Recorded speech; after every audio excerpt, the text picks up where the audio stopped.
So we have to make it much more business friendly. Hmm. And that is a problem. In China, what they did is they had the local government, which wanted to encourage growth because often the local government leader was promoted based on the growth he generated or she Yeah. generated. So they changed the rules to make it easier for the local businesses Hmm. to actually grow. So that was another thing China did.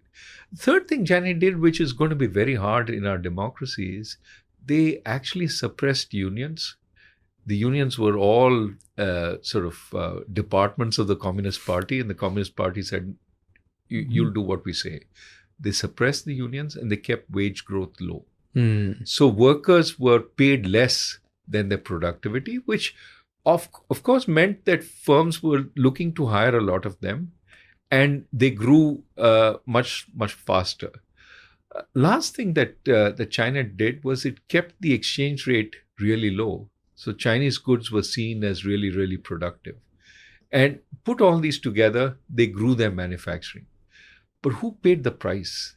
The price was paid by the Chinese household because you kept the exchange rate low, so they couldn't buy things.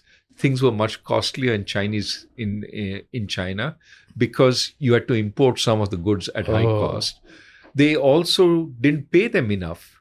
So Chinese households didn't make a lot of money.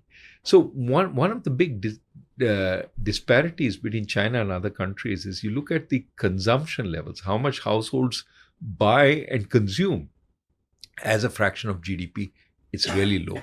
Really? So it's much lower than a country at its level of per capita GDP. So I think China right now is about 50% consumption to GDP. India's at around 60-65%. So interesting. If you're willing to pay the price, the Chinese model can work. But it also is not, it did some things which is hard to do in India. Yeah. It had a higher level of education that we can work on, but it also had much more decentralization of policy. We are a much more centralized country. And maybe that model has something for us to learn from, which is decentralization and more suitable rules and regulations. Don't kill the business with too many rules. Wait, quick question. What do you think?